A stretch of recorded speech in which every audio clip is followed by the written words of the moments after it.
Ahora sí, iniciamos la última parte, la parte 5 de la unidad 3.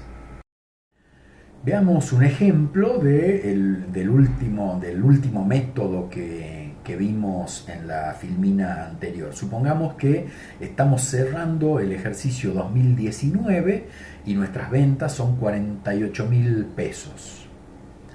Bueno, en este caso, si analizamos los 3 ejercicios previos y ahí tenemos el dato concreto y real de los deudores incobrables que hubo en cada uno de los 3 años, 2016, 2017, 2018, y las ventas de cada uno de esos 3 años. Sumamos las ventas por un lado, sumamos los deudores incobrables por el otro, y luego lo que hacemos es dividir 1.300 pesos de deudores incobrables por los 130.000 pesos de ventas de los 3 años, y eso nos da un coeficiente del 1% de incobrabilidad sobre las ventas. Eso es un dato estadístico. Ese dato estadístico, ese 1%, lo aplicamos a los 48.000 pesos de las ventas de este ejercicio y vamos a obtener que la previsión para deudores incobrables que vamos a tener que constituir sería del 1%, o sea, 480 pesos para el año 2019. Bueno, ahora veamos el caso que también vimos en las transparencias anteriores, era una de las metodologías, que es tomar la estadística de deudores incobrables, pero no en función de las ventas, como vimos en el caso anterior, sino en función del saldo de créditos por ventas al cierre del ejercicio. Fíjense en este cuadro. En realidad lo que comparamos en este caso son los incobrables confirmados. Por ejemplo, tenemos el año 2016 55.000 pesos de incobrables confirmados, pero los comparamos con el saldo que había al cierre del ejercicio anterior, porque lo que estamos buscando es determinar de esos incobrables que estaban en el cierre del ejercicio anterior, cuántos se confirmaron realmente como incobrables al ejercicio siguiente. O sea que esos son los datos que tenemos que tomar. Estos 55.000 del año 2016 de deudores incobrables son deudores que correspondían, que estaban incorporados al saldo que quedó al cierre del ejercicio 2015, que es 3.800. Y así seguimos hacia abajo.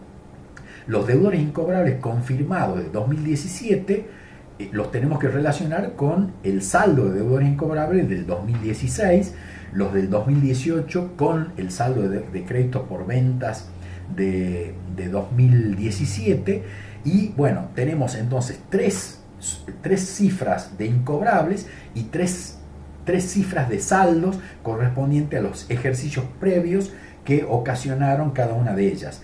Entonces totalizamos, por un lado, los deudores incobrables de los 3 años, por otro lado, los créditos por ventas de los 3 años, dividimos los incobrables por los deudores por ventas, en este caso nos da un coeficiente de 1,5%, como los créditos por ventas del año 2018 son 4.300.000 y es el momento en el que estamos calculando. Tomando la estadística anterior que nos dice que el coeficiente de incobrables es del 1,5, le aplicamos a los 4.300.000 la previsión para deudores incobrables, el 1,5, y obtenemos que la previsión debería ser de 64.500. Ahora vamos a ver el registro contable de estas previsiones. Por un lado, estamos cerrando el ejercicio que denominamos X y vamos a analizar qué pasa en el ejercicio siguiente, llamado X más 1, con esa previsión que constituimos al cierre del ejercicio X. Bueno, acá suponemos que luego de hecho el análisis de la cartera por alguna de las metodologías que ya estuvimos analizando antes, llegamos a la conclusión de que tenemos 1.000 pesos de deudores incobrables al cierre del ejercicio X. Entonces nuestro asiento va a ser reflejar una pérdida en concepto de deudores incobrables, que está al debe, por supuesto, porque es una pérdida, y vamos a registrar la previsión para deudores incobrables, que se trata de una cuenta regularizadora de activo y por lo tanto que genera una disminución del activo. De esa manera queda al cierre del ejercicio constituida una previsión para deudores incobrables de 1.000 pesos. Ahora vamos al ejercicio X+1 y vamos a ver las distintas alternativas de lo que puede pasar respecto a la confirmación o no de esa incobrabilidad de 1.000 pesos que dejamos registrada. Recuerden que cuando hablamos de contingencias hablamos de la posibilidad de que algo, algún hecho o alguna circunstancia ocurra o no ocurra. Bueno, justamente al ejercicio siguiente vamos a analizar qué ocurrió para saber cómo tratamos esa previsión para deudores incobrables que hemos dejado registrada al cierre del ejercicio anterior. En el primer punto vamos a ver la más fácil. Digamos que acertamos y que nuestro cálculo fue perfecto y que los deudores incobrables por ventas que se habían hecho en el ejercicio anterior son iguales a la previsión para deudores incobrables. PDI en mayúscula, previsión para deudores incobrables. Para no escribir tanto lo ponemos codificado. En ese caso, si se confirma, entonces al estar confirmado ya no tiene sentido que mantengamos la previsión y tampoco que mantengamos la cuenta deudores por ventas por esos 1.000 que ya se declararon incobrables. Entonces lo que hacemos es dar de baja la previsión para deudores incobrables y también damos de baja a los deudores incobrables que ya se convirtieron en incobrables y ya sabemos que no son cobrables, que no hay expectativa o posibilidad de que se conviertan en efectivo, es decir, que lo cobramos. O sea, en definitiva, si repasamos la definición de activo general, vamos a ver que esto dejó de ser un activo desde el momento en el que confirmamos de que no existe posibilidad de que nos genere un flujo positivo de efectivo. ¿Recuerdan la definición de activo? Bueno, lo que estamos haciendo es aplicando esa definición. Vamos al segundo caso. En este caso, los deudores incobrables confirmados por ventas del ejercicio anterior fueron mayores que el monto de la previsión de 1.000 pesos que habíamos constituido. En ese caso, lo que tenemos es que hemos tenido una equivocación. Supongamos que se trate de 1.200 pesos de deudores incobrables confirmados. Bueno, nos hemos equivocado al hacer la previsión el año pasado en 200 pesos. Entonces lo que vamos a hacer es, como en el ejercicio, como en el caso anterior, cancelar la previsión para deudores incobrables que estaba subvaluada, submedida por 1.000 pesos. Vamos a tener un ajuste de resultados de ejercicios anteriores, que es una corrección de un error cometido al cierre del ejercicio anterior, que tiene un efecto negativo porque disminuye el patrimonio neto, y vamos a cancelar los 1.200 pesos de deudores incobrables confirmados que estaban al cierre del ejercicio anterior y que, bueno, en el ejercicio que es el X+1, confirmamos que fueron incobrables. Acá hay que tener en cuenta algo muy especial que vale para todo lo que sigue. En realidad, no solo basta con que los deudores declarados incobrables hayan estado en el saldo del cierre del ejercicio anterior, sino también que el hecho o circunstancia que llevó a declararlos incobrables haya existido ya al cierre del ejercicio anterior, porque si es un hecho nuevo, entonces no hemos cometido ningún error en el ejercicio anterior. Es un incobrable de este ejercicio, por más que el saldo venga del ejercicio anterior. Recuerden cuando vimos, supongamos que a un cliente que estaba en el saldo del ejercicio anterior se le incendia la empresa, entra en quiebra por una situación que es nueva, por ejemplo la pandemia y la cuarentena que lo obliga a cerrar su negocio en marzo, pero que había cerrado en diciembre su ejercicio. Bueno, aunque nos debía a diciembre, el hecho generador de su incobrabilidad pertenece a este ejercicio. Entonces, en ese caso, no tenemos que registrar un área, sino una pérdida por deudores incobrables en este ejercicio, porque el hecho o circunstancia que deriva en la incobrabilidad no es preexistente, no está relacionado con la previsión del cierre del ejercicio pasado. Vamos al punto 3. En este caso, los incobrables confirmados correspondientes al ejercicio anterior y cuyos hechos de incobrabilidad pertenecen al ejercicio anterior son menores que la previsión para deudores incobrables. Acá tenemos una equivocación, pero inversa a la anterior. En este caso, como siempre, cancelamos la previsión para deudores incobrables de 1.000 pesos. cancelamos la parte de los deudores por ventas que se confirmaron como incobrables, que en este ejemplo son 700 pesos, y además registramos un área, un ajuste de resultados anteriores, que en este caso tiene un impacto favorable, positivo al patrimonio neto, por eso va al haber de 300 pesos. Y por último, el punto 4, que está relacionado con los comentarios que hice antes, los deudores incobrables son por ventas del presente ejercicio. Bueno, si son por ventas del presente ejercicio, obviamente no tienen nada que ver con la previsión hecha al cierre del ejercicio anterior. Y como les dije antes, también puede ser que estén relacionados con el saldo del cierre del ejercicio anterior, pero que el hecho o circunstancia que los convirtió en incobrables haya ocurrido en el nuevo ejercicio. En ambos casos vamos a registrar directamente la pérdida sin registrar ninguna previsión. O sea, lo que tenemos es una disminución de activo sin cambios en el pasivo, y una disminución de activo sin ningún cambio en el pasivo genera un resultado negativo, o sea, una disminución del patrimonio neto por un resultado negativo.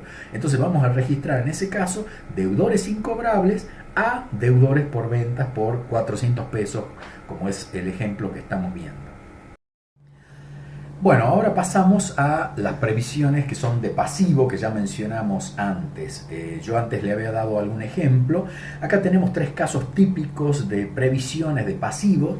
Una para indemnizaciones, que pueden ser indemnizaciones de todo tipo. Recuerden que siempre tenemos que verificar que el hecho generador de la indemnización se haya producido antes del cierre del ejercicio, y por supuesto que haya una alta probabilidad de que se confirme que ese pasivo se va a confirmar. Entonces tenemos que tener mucho cuidado, porque el mero transcurso del tiempo, por ejemplo, algunas empresas suelen hacer previsiones para indemnizaciones por despido, porque se sabe que si despedimos a una persona hay que pagar una indemnización que está muy relacionada con la cantidad de años que trabajó en el ente.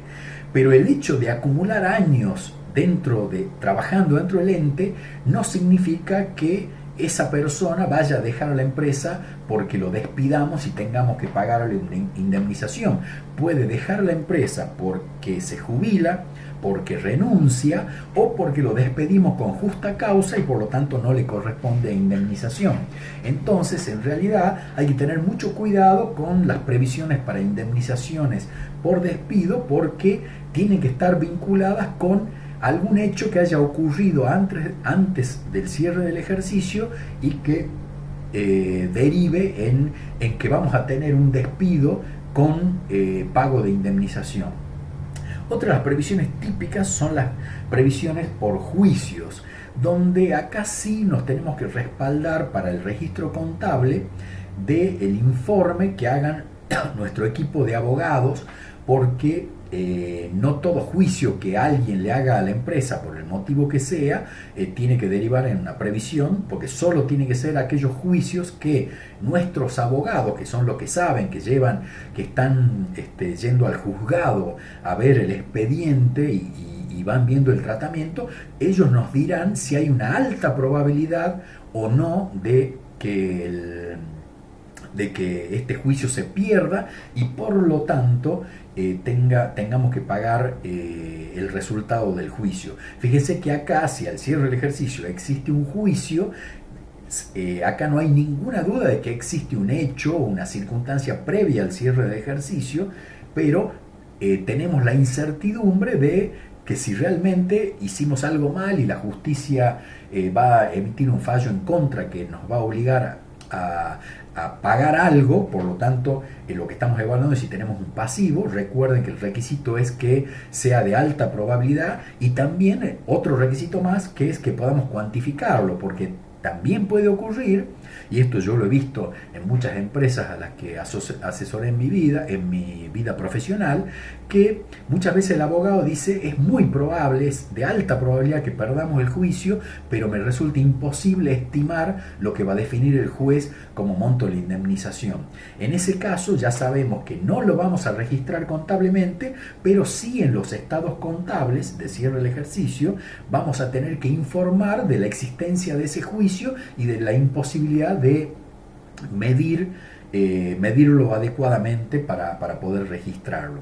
Y en tercer lugar, acá aparece algo que yo ya les mencioné, que sería la previsión por garantías de productos, que acá tampoco hay dudas de que se trate de productos que ya se vendieron y que desconocíamos, por eso se vendieron justamente, que tenían algún problema o algún defecto de fábrica, que es posible que nuestros clientes lo reclamen. En este caso se utiliza mucho la estadística de años anteriores de reclamos versus ventas del ejercicio anterior, o sea, ventas del ejercicio, supongamos 2018, bueno, ¿cuántas de esas ventas del 2018 generaron reclamos en el 2019? Y lo mismo para los años anteriores. Vemos la estadística de 3, 5, 10 años de esto y entonces, bueno, las ventas del ejercicio que estamos cerrando ahora le aplicamos el coeficiente de reclamos de garantía para constituir este pasivo.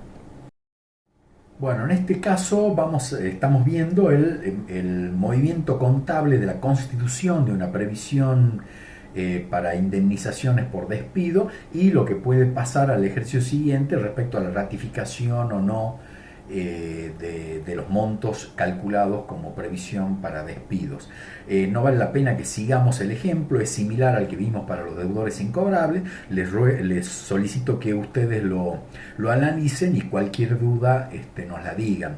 Lo que sí tengo que reiterar en este tema de la previsión para indemnización por despidos es que el hecho generador de la indemnización no es el transcurso del tiempo, la generación de antigüedad por parte del empleado, sino el motivo por el cual lo despedimos. Entonces tenemos que analizar en qué ejercicio se produjo ese hecho que derivó en que la empresa o el ente tome la decisión de despedir al empleado y por consiguiente generar un pasivo por la previsión. En este caso tenemos el mismo esquema contable de constitución al cierre del ejercicio X y luego ver en el ejercicio X más 1, o sea, el ejercicio siguiente, qué fue lo que pasó con las previsiones por juicios.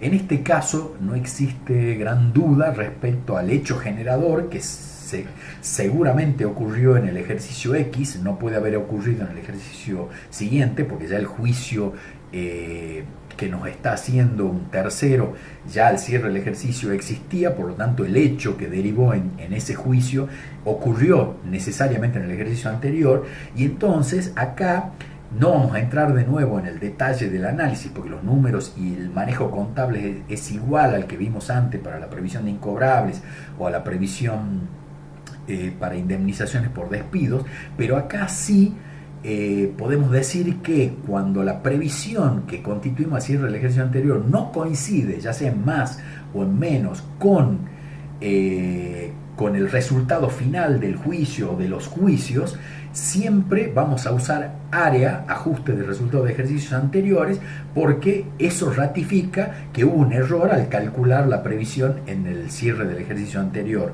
Acá no hay duda respecto al momento en el que se produce el hecho generador del pasivo.